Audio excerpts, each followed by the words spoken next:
Bora começar a questão 7 da prova do IME de 2026. Nós estamos na segunda fase de física. E essa questão aqui é uma questão de eletrostática. Vamos dar uma lida no enunciado.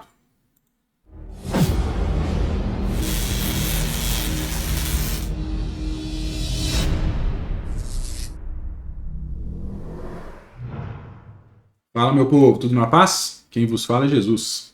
Então vamos lá. Bom, aqui ele apresenta três figuras para a gente. Duas cascas esféricas e depois ele conecta as duas. Vamos ler.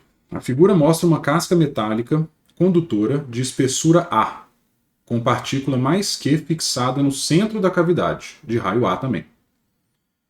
Já a figura 2 mostra uma casca de mesma espessura A, com uma cavidade esférica de raio 2A e também com a partícula de carga mais Q. Constante é K, as hastes são isolantes, as cascas estão muito distantes, as duas possuem carga nula e o potencial elétrico no infinito é nulo. Beleza.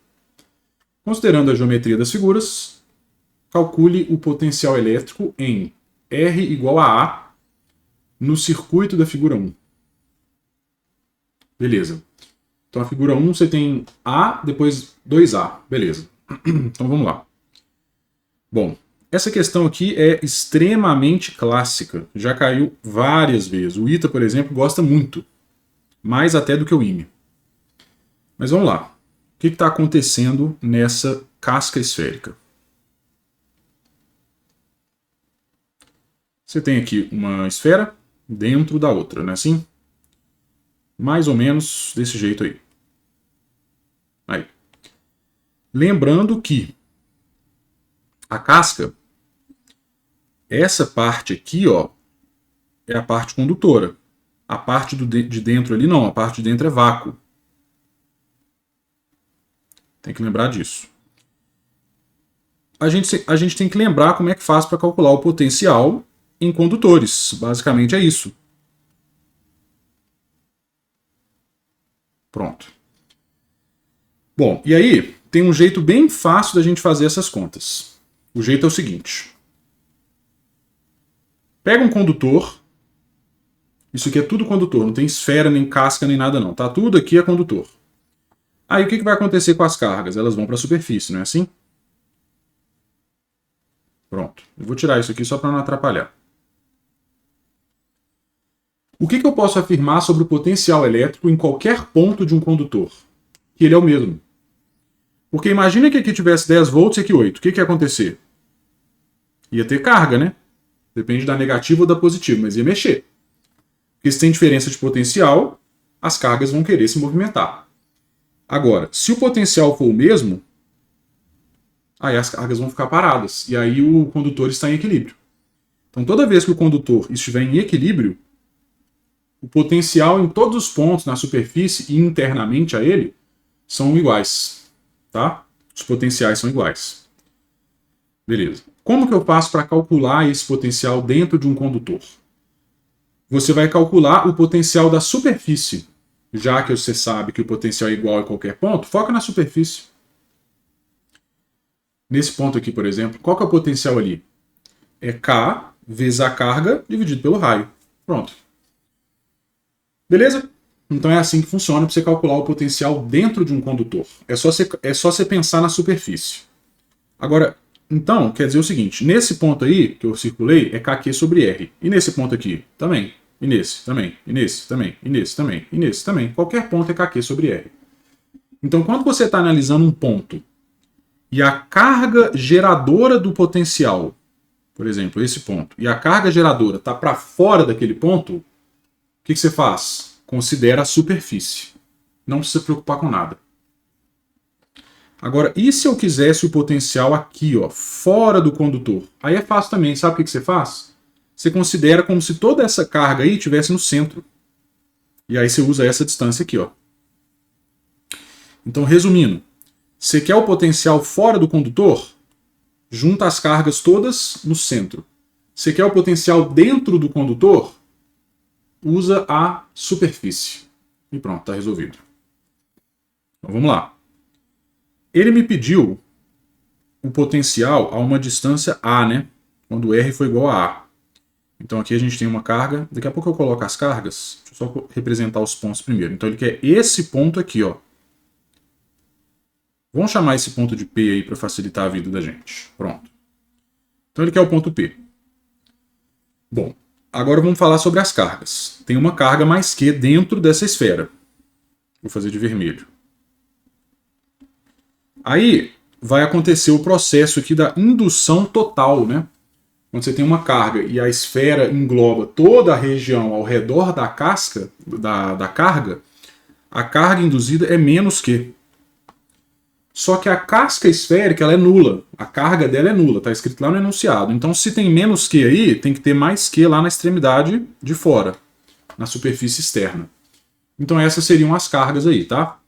Então, essa carga, essa superfície interna aqui estaria carregada negativamente e a superfície externa positivamente, as duas com o mesmo módulo, porque tem que zerar, né? Mais Q com menos Q dá zero.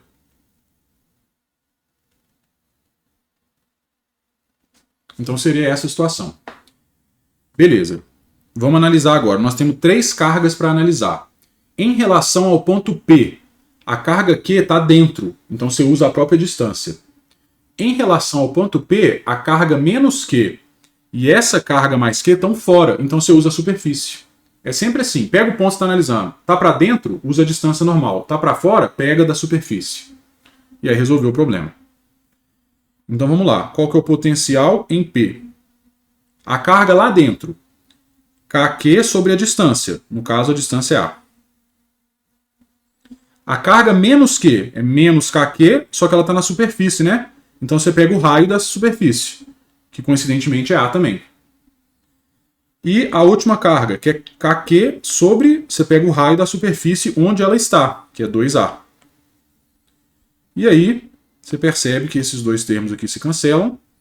E o potencial no ponto P, que é pedido, é KQ sobre 2A. E está aí a resposta da letra A. KQ sobre 2A. Pronto. Vamos voltar a página aqui e vamos ver o que ele quer na letra B. Esboce o gráfico do potencial elétrico versus distância R para a figura 2, destacando os valores do potencial em R igual a 2A e 3A. Olha a figura 2 aí. É a mesma coisa da primeira, só que eu aumentei um pouquinho, né? Ao invés de A e 2A, agora é 2A e 3A. Então vamos lá, vamos para a letra B. Bom, primeira coisa, vamos fazer aqui o desenho para a gente entender o que está acontecendo.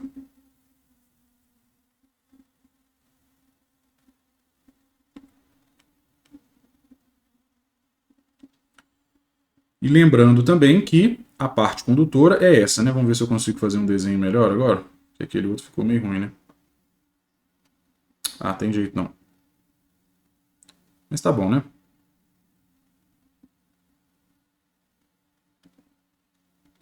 Devia existir aquela ferramenta balde de tinta, igual tinha no Paint. Deve ter no Paint ainda, né? Mas enfim, olha aí, ó, ficou bom. Então agora, nós continuamos exatamente com a mesma situação de cargas. Lá no centro tem uma carguinha mais Q. Aí a superfície interna vai ficar carregada com carga menos Q, então ela vai ficar totalmente negativa.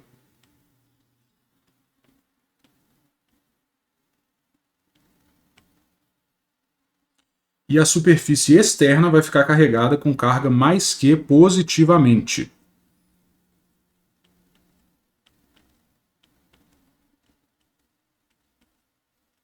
Pronto, então essa é a nossa situação.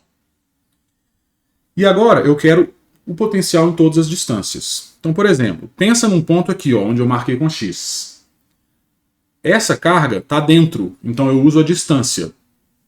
Essa carga está fora, então eu uso a superfície. Essa carga está fora, eu uso a superfície. Quando eu estiver aqui, ó, essa carga está dentro e essa também. Então eu acumulo elas no centro e uso a distância. Enquanto essa está fora, eu uso da superfície. Quando eu estiver num ponto lá fora, todas as 3 cargas estão para dentro. Então eu acumulo todas elas no centro e uso a distância. Olha como é que é simples. Está dentro, usa a distância. Está fora, usa a superfície. Acabou. Não tem segredo. Então vamos lá. Lembrando que a distância até aqui é 2A e até aqui é 3A, né? Então, para qualquer ponto, desde que ele esteja a uma distância menor do que 2A, a primeira carga, qual que vai ser a primeira carga? Primeira carga não, primeiro potencial. O primeiro potencial da primeira carga, é isso que eu quis dizer. Então, ela está para dentro, não está? Então, você vai fazer kq dividido pela distância que você está da carga, que ele está chamando de R. A segunda carga, que é negativa, você vai usar o potencial da superfície, que tem raio 2A.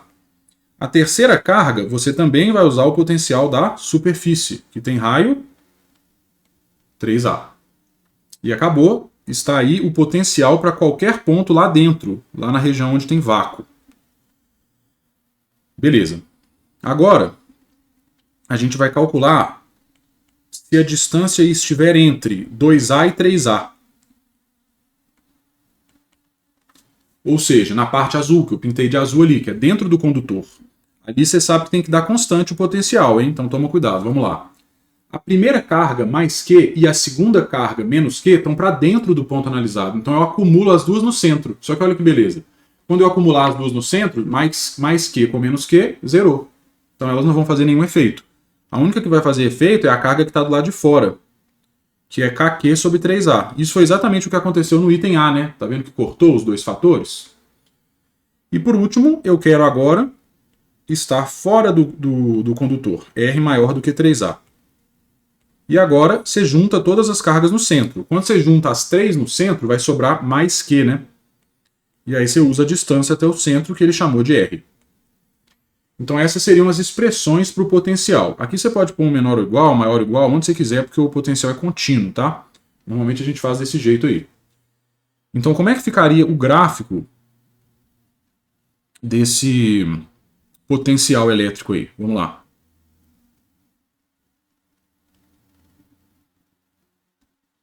Então eu quero o que mesmo? Eu quero potencial V em função da distância R. E ele pediu para destacar 3 pontos. Depois a gente faz isso. Então vamos fazer uma escala aqui bonitinha. Ó, vamos fingir que aqui é o A. Aí eu quero mais ou menos essa mesma distância. Tá mais ou menos igual, tá, né? 2A. Vou ter que dar uma aumentada aqui, ó.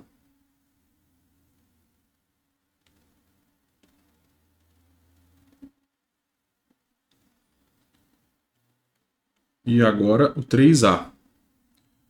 Deixa eu só colocar isso aqui no lugar certo. Pronto. Ficou muito certo não, né? Mas ok. E agora o 3A, que deve ser mais ou menos aqui, ó. E vou aumentar mais um pouco esse negócio, né? Porque eu quero depois do 3A também. Fazer um gráfico bem grande aqui para a gente poder avaliar, analisar direitinho o que está acontecendo. Agora ficou bom. Então aqui é o R. Bom, entre o 2A e o 3A, se você olhar na nossa expressão, ele é constante. Ele é kq sobre 3A. Certo? Beleza. Antes do 2A, ele tem uma parte constante, que é essa daqui, ó. Só que ele varia com o inverso do R. E aqui ele também varia com o inverso do R, tá vendo? Então você vai ter uma coisa decrescente assim, ó. Então no final das contas, o nosso gráfico ele fica assim, ó. Vou fazer de roxo.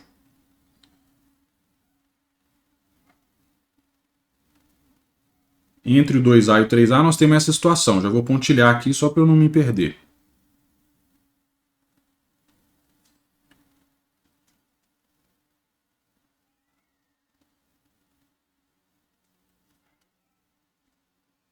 Bom, ficou meio torto aí, mas não tem problema. Aí, ó, antes você vai ter alguma coisa decrescendo assim, ó. E depois vai decrescer de novo.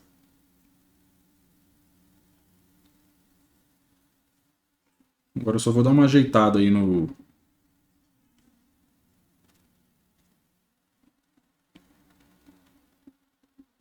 Ah, tá bom assim, né? Não tá muito em escala não, mas ele vai decrescer, vai ficar constante, depois vai decrescer de novo. Acho que tá bom assim. Ele pediu para destacar o potencial no 2A, no 3A e no A também, né? Então ele quer aqui também, ó. Então deixa eu traçar umas pontilhadas aqui. Uma para cá e a outra para cá, né? Ó, esses dois pontos aí. Ficou meio apertadinho ali, mas ok. Então pronto, então o gráfico seria mais ou menos isso daí. Agora vamos destacar então os pontos que ele me pediu, né? Vamos lá. Então esse ponto aqui, ó, e esse ponto aqui, são basicamente os dois que ele me pediu. O 2A e o 3A é só eu usar a fórmula do meio ali, é kq sobre 3A, não tem conta para eu fazer aqui não. Então esse potencial aqui, kq sobre 3A. E para eu achar o potencial em A, eu tenho que vir aqui e trocar esse R aqui, ó, que eu circulei, por A. Então ficaria 1 menos meio mais 1/3, né? 1 menos meio é meio, meio mais 1/3 é 5/6. Então esse potencial aqui de cima, ó, vai ser 5/6 de kq sobre A. Então é 5kq sobre 6A. Esses seriam os potenciais no A, no 2A e no 3A, e esse é o gráfico que ele me pediu para esboçar. Pegou? Então beleza, essa é a letra B. O que falta agora? Falta a letra C. Após curto-circuitar as cascas com um fio metálico muito longo e depois de algum tempo retirar o fio, determina as cargas resultantes após o equilíbrio eletrostático nas superfícies internas e externas de cada uma das duas cascas. Fechou. Então vamos lá. O que a gente vai fazer primeiro? Copiar essas duas cascas e trazer elas aqui para baixo. Uma do ladinho da outra. Pronto. Bom, algumas coisas vão mudar nessa figura aí, né? Vou ter que fazer uma adaptação, mas vamos lá. Letra C. Lá dentro continua Q. Então, a carga na superfície interna vai continuar menos Q. Isso aí não vai mudar. Não tem como isso mudar por causa da indução total. Só que como eu liguei as duas, as cargas não podem ser as mesmas. Sabe por quê? Porque quando você liga as duas por um fio, o que fica igual? O potencial fica igual, né? O potencial vai ficar igual. Então vamos chamar essa carga do lado esquerdo da esfera menor de Qzinho. E vamos chamar, eu ia chamar de Qzão, mas Qzão já existe, né? Então vamos diferente. Vamos chamar essa de Q1 e vamos chamar essa daqui de Q2. As duas são positivas, né? Porque tem que manter a neutralidade aí da casca esférica. Não, se bem que não tem não, porque quando eu conectei, né? Mas enfim, vamos lá. O que eu posso afirmar então? Eu posso afirmar que os potenciais são iguais e eu posso afirmar também que a soma Q1 mais Q2 tem que ser a carga 2Q, né? Que é o que teria de carga aí. Aqui não tinha mais Q e ali não tinha mais Q também? Era o que tinha inicialmente, não era? Essas cargas vão se redistribuir, mas a soma das duas, mais Q com mais Q, vai continuar igual. Então o total de carga vai continuar sendo igual a 2Q. Beleza? E aí a gente vai usar também o fato dos potenciais serem iguais. Então olha só a conta que nós vamos fazer. Primeiro, Q1 mais Q2 tem que ser 2Q. E o potencial na superfície 1 tem que ser igual ao potencial na superfície 2. É isso que acontece quando eu conecto duas superfícies. Elas ficam com o mesmo potencial, beleza? Tranquilo. Qual é o potencial dentro da primeira casquinha? Foi o que ele me pediu na letra A. Olha lá, é kq sobre 2A, tá vendo? Só que não é Qzão mais. Vai ser Q1 agora. Então vamos lá. K Q1 sobre 2A. Esse é o potencial na esfera pequena. Agora, e na outra esfera? Qual que é o potencial na outra superfície? Olha aqui, ó. Não é esse aqui? Kq sobre 3A? Pois é, só que agora não é Q mais, né? Porque antes a superfície tinha carga Q, agora ela tem carga Q2. Então vai ser K Q2 sobre 3A. O K corta e o A também, né? K, A, K, A. Então você descobre que o Q1 é 2/3 do Q2. Se bem que sabe o que eu vou fazer? Vou usar a propriedade das proporções. Ó. Q1 sobre 2 é igual a Q2 sobre 3 que é igual a... Eu posso somar os dois de cima. Qual que é a soma dos dois de cima? 2Q, né? E qual que é a soma dos dois de baixo? 5. E com isso eu vou achar o Q1 e o Q2. Então o Q1 vai valer 2 vezes 2, 4Q sobre 5. E o Q2 vai valer 6C sobre 5. 6Q sobre 5. 3 vezes 2, 6, isso mesmo. Então pronto. Então, nas superfícies internas, continua Q, normal, só que menos Q, né? E nas superfícies externas vão ser esses dois valores aí que você está vendo. Então essa seria a resposta da letra C. Beleza? Então a letra A, letra B, o gráfico está aí. E a letra C, as cargas externas estão ali embaixo e as internas são iguais a menos Q. Resolvida a questão número 7. Essa é a 7, né? Isso. Então é isso. Valeu.